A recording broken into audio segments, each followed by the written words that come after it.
नमस्कार मित्रों, सार्थक government job point YouTube channel आप सभी का हार्दिक स्वागत करता है।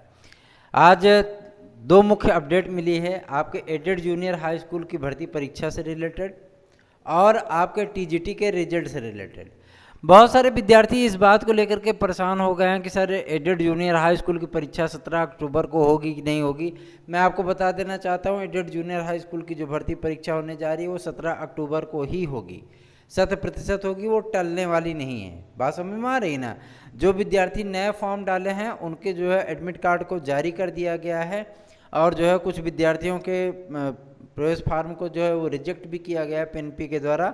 तो आप इसके लिए जो है मतलब किसी भी तरीके की जो है मतलब अपनी मानसिकता में अगर रखे हैं कि हो सकता है पेपर टल जाए, तो आप बिल्कुल भी मत सोचिए। 17 अक्टूबर को ही टैगलाइन मान करके अपनी तैयारियों को अंतिम रूप देने का प्रयत्न करिए। आपको उसमें ले क्या जाना है मैं आपको बता देना चाहता हूँ। एडमिट कार्ड आपका तो आपके साथ मैंडेटरी है, ये है। उसके बाद में आपको पास होना चाहिए एक फ़ोटो युक्त आईडी कार्ड, चाहे वो आधार हो, चाहे वो पैन हो, चाहे वोटर आईडी हो, ठीक है, ये होना चाहिए।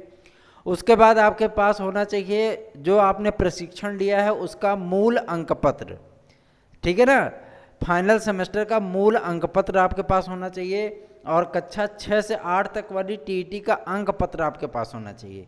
बिना इन दस्तावेजों के आप परीक्षा में सम्मिलित नहीं हो पाएंगे, आपको पेपर नहीं देने दिया जाएगा अगर ये सारे दस्तावेज आपके पास उपलब्ध नहीं होंगे। तो अगर आप टेट पास हैं, सी टेट पास हैं, मिडिल लेवल वाला, तो आप उसका प्रमाण पत्र अपने साथ अवश्य ले जाएं। प्रशिक्षण का अंतिम वर्ष का फाइनल सेमेस्टर का अंक पत्र अपने पास मूल रूप में जरूर रखें, तभी आप परीक्षा दे पाएंगे। ठीक, ये हो गया आपका फाइनल अपडेट। अब आगे हम आपको बताते हैं कि टीजीटी की परीक्षा के लिए और टीजीटी के रिजल्ट के लिए बहुत सारे विद्यार्थी परेशान हैं, बहुत सारे कमेंट भी आते हैं। बहुत सारे विद्यार्थी अभी भी जो है मतलब इस उसमें गफलत में है कि सर रिजल्ट कब तक आ रहा है। कल कुछ विद्यार्थियों ने कहा कि सर रिजल्ट आज रात में आ जाएगा, जो है मतलब उन्होंने कमेंट करके पूछा। मुझे तो जानकारी थी कि ऐसा कुछ होना नहीं है, तो मैंने इसीलिए रिप्लाई नहीं दिया। मैं आपको बता देना चाहता हूँ रिजल्ट टीजीटी का आपका जो है 18 तारीख से आना स्टार्ट हो जाएगा, जहाँ तक की सूचना मिली है 18 से आना स्टार्ट हो जाएगा और 20 के अंदर आपके सभी रिजल्ट जो है वो जारी कर दिए जाएंगे। क्योंकि जो विवाद की स्थितियाँ थीं वो विवाद की स्थितियाँ पूरी तरीके से समाप्त हो गई हैं। फार्मों का फिल्टराइजेशन चल रहा है फाइनल रूप में, और जो मतलब विद्यार्थी मेरिट में आ रहे हैं उनके फार्मों को छांट के अलग किया जा रहा है, ठीक है ना। तो वो सारी चीज़ें मतलब अंतिम रूप में अपने पहुंच चुकी हैं। और जो मतलब फार्मों में जो गड़बड़ियां हैं या ओएमआर में जो गड़बड़ियां हैं उनको जो है छांट के एक किनारे किया जा रहा है। जो मेरिट में जो विद्यार्थी आ रहे हैं उनको जो है मतलब अलग किया जा रहा है, और जो विद्यार्थी प्रतीक्षारत में आ रहे हैं उनको भी अलग किया जा रहा है।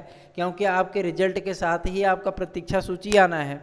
तो प्रतीक्षा सूची आपका चाहे मतलब 25% आए चाहे 30% आए, ठीक है ना, चाहे 25% आए चाहे 30% आए, सीट बढ़ रही है तो 30% आना तय है। सीट जब वृद्धि हो रही है तो उसमें जो है मतलब आपका 30% वेटिंग लिस्ट आना तय है। और सबसे बड़ी चीज़ ये होती है कि आपकी जो काउंसलिंग होगी वो मेरिट में आए हुए विद्यार्थियों के साथ होगी, है ना। वेरिफिकेशन में जैसे जैसे विद्यार्थी मतलब वो छंटते जाएंगे वैसे आपको मौका मिलता जाएगा। तो ये चीज़ें होती हैं। बहुत सारे विद्यार्थी अंतिम रूप से ज्वाइनिंग नहीं लेंगे, तो ज्वाइनिंग तक की प्रक्रिया मतलब मेरिट बनाने से लेकर के रिजल्ट घोषित करने से लेकर के और जो है मतलब काउंसलिंग से लेकर के, ठीक है ना, काउंसलिंग से लेकर के उसके बाद जो है मतलब सत्यापन के बाद आपका जो है नियुक्ति, इन सभी प्रक्रिया में प्रतीक्षारत विद्यार्थियों को शामिल किया जाएगा। अगर फिर कहीं मतलब कोई सीट खाली होती है तो तत्काल उनको मौका दिया जाएगा। क्यों? क्योंकि उनके दस्तावेजों का सत्यापन पूरी तरीके से हो चुका होगा और उनको नियुक्ति देने में किसी भी प्रकार की कोई समस्या चयन बोर्ड को नहीं होगी। डायरेक्ट उनको जो है मतलब नियुक्ति पत्र वो प्रदान कर दिया जाएगा। तो ये तो हो गई प्रक्रिया आपके मेरिट लिस्ट आदि को लेकर के, कैसे आपका चयन होना है, क्या होना है। मैं आपको एक चीज़ और भी बता देना चाहता हूँ, आपकी नियुक्ति प्रक्रिया पूरी तरीके से कहीं भी मैनुअल आपको नहीं देखने को मिलेगी, पूरी तरीके से ऑनलाइन होगी, ठीक है ना। ऑनलाइन आपका प्रोसेस होगा, टोटल प्रोसेस आपका ऑनलाइन होगा। आप अपने समस्त प्रमाण पत्र, अंक पत्र आदि को जो है वेबसाइट पे अपलोड करोगे और वेबसाइट में आपकी डाटा, आपका जो सारा चीज़ रहेगा वो पहले से मौजूद रहेगा। वही एक बार अपने आप चेक करेगा, उसके बाद तब आपका जो है वो डॉक्यूमेंट संबंधित संस्थाओं को जो है वो फॉरवर्ड किया जाएगा वेरिफिकेशन हेतु। जैसे मान लीजिए आपके डॉक्यूमेंट में अगर कहीं कोई फॉल्ट है तो आपको वहीं पर होल्ड कर दिया जाएगा और आपके स्थान पे जो है दूसरे किसी विद्यार्थी को वो ऑनलाइन माध्यम से वेरिफिकेशन के लिए भेज दिया जाएगा। बात समझ में आ गई ना? तो ये चीज़ें मतलब आपके साथ जो है मतलब ऑनलाइन प्रोसेस में होंगी। उसके बाद जो है आपको नियुक्ति के लिए जो है मैनुअल रूप से बोर्ड के सम्मुख उपस्थित होना पड़ेगा, अपने दस्तावेजों को जमा करना पड़ेगा, आपकी फ़ाइल बनेगी, वो फाइल जो है मतलब OMR की जो है कॉपी के साथ में वो जो है मतलब जाएगी DIS कार्यालय में, वहाँ पर आपका थंब इम्प्रेशन का जांच किया जाएगा, बोर्ड में आपके थंब इम्प्रेशन का जांच किया जाएगा। उसके बाद जो है जब विद्यालय आवंटन होगा, विद्यालय में आप नियुक्ति लेने जाएंगे, ज्वाइनिंग करने जाएंगे, तो वहाँ भी आपका थंब वही चेक किया जाएगा। तो सारी चीज़ें क्या है कि आपका 3 टियर में जो है मतलब वो सत्यापन चलेगा, ठीक है ना। 3 चरणों में आपका सत्यापन पूरा होगा। इन किसी भी चरणों में अगर आप अवैध पाए जाते हैं तो आपको तत्काल जो है वो बहिष्कृत कर दिया जाएगा, तत्काल छांट दिया जाएगा। तो 3 चरण का जो है, पहला है आपका ऑनलाइन प्रोसेस जो कि आप करेंगे, फिर दूसरा है सत्यापन बोर्ड में, और तीसरा है आपका जो है DIOS कार्यालय और जो है मतलब कॉलेज में, ठीक है ना। ये जो है आपका सत्यापन का क्या है, चरण है।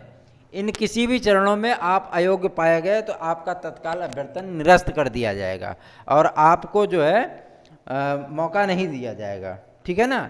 ये सूचना मिली थी और ये सूचना आपके लिए बेहद महत्वपूर्ण थी। आप सभी अपने कागज़ पत्र को मेंटेन कर लीजिए।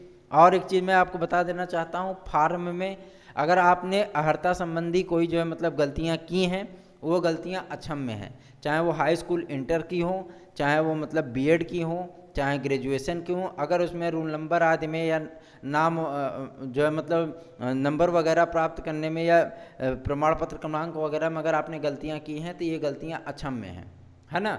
आपको दिक्कतों का सामना करना पड़ सकता है। तो ये एक छोटी सी अपडेट निकल के आई थी जो कि वार्ता में स्पष्ट हुआ है, तो इसलिए मैंने आप लोगों को अपडेट इसकी दे दी। आपको मैं एक चीज़ ये भी बता देना चाहता हूँ, शासन ने मंजूरी दे दी है 29,000 भाषा शिक्षकों की और जूनियर लेवल की भर्ती के लिए। पत्र जारी हो चुका है शासन की तरफ से। तो आपके लिए एक बेहद महत्वपूर्ण अवसर उपलब्ध होने चल रहा है और आप उस अवसर का लाभ उठाइए और तत्काल अपनी तैयारियों में लग जाइए, क्योंकि भाषा शिक्षक और जूनियर लेवल की जो भर्ती होने चल रही है वो बहुत दिन बाद होने चल रही है और बम्पर भर्ती है। इसके बाद जूनियर लेवल की कोई भर्ती नहीं आएगी। चुपचाप तैयारियों में लग जाइए और चुपचाप जो है मतलब पढ़ाई में अपने लग जाइए। पढ़ाई करेंगे तभी एक सीट आपकी सुनिश्चित होगी, सुपर टेट होगी। नकारात्मक चीज़ों को एक किनारे करिए, नकारात्मक बातों पर ध्यान मत दीजिए। सबसे बड़ी चीज़ होती है आप पॉजिटिव होकर के पॉजिटिव तरीके से ही सोचेंगे तो आपके साथ भी पॉजिटिव ही होगा। तो पॉजिटिव रहिए और अपनी तैयारियों में जुट जाइए, रम जाइए, तभी आपका कुछ भला हो सकता है। वीडियो अच्छा लगा हो तो वीडियो को लाइक कर दीजिए, चैनल पर नए हैं तो चैनल को सब्सक्राइब कर लीजिए। शाम की जो अपडेट निकल के आएगी वो आपको तत्काल प्रदान किया जाएगा। मिलते हैं फिर अगले वीडियो में, तब तक के लिए आप सभी का दिन शुभ हो। धन्यवाद।